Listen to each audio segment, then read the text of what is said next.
And now, today, Africa faces myriads of problems from poverty to hunger, high unemployment, political conflict, and instability, insecurity, mismanagement of resources, and bad governance.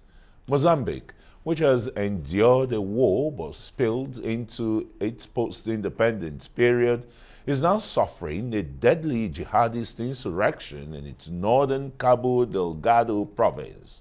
The 16-nation Southern African Development Community has sent its standby forces to help quell the Al-Shabaab insurrection.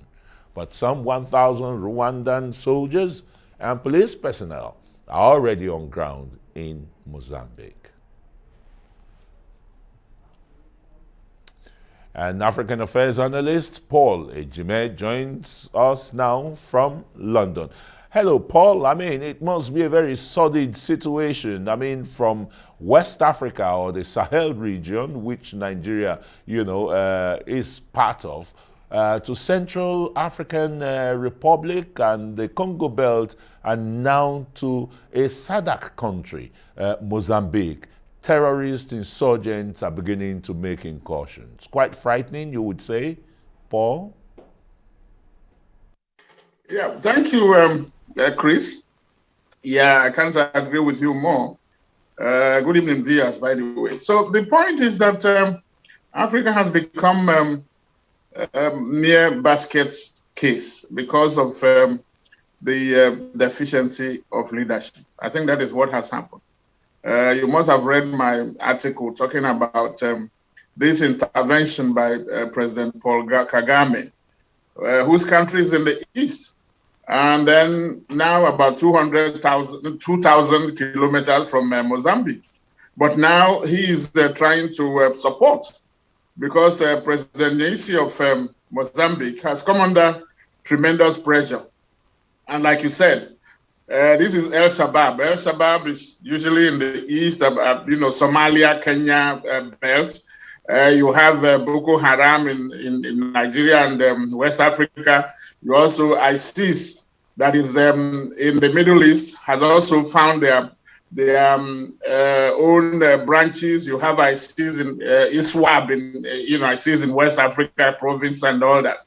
So it's become a war that is plagued by multiplicity of insurrection and terrorism and jihadists. So terrorism is a worldwide, it's not limited to any particular region or any country. That is what it is. And so what will work for the world is, international, inclusive, and integrated system to root it out. It's becoming a very dangerous canker that is difficult to deal with. Nigeria will tell you its experience, Mali, Niger, Burkina Faso, and across the world, even the Western world, America, France, everywhere. So Paul, sorry to interrupt you here, Paul, because we just got another 2 minutes to wrap up this conversation. What are the threats, or what is the attraction for El Shabaab in Mozambique, in Southern Africa? And what do you think? It's like South Africa, which is the giant of that region, with great, well-trained defense force. They are sitting hands akimbo.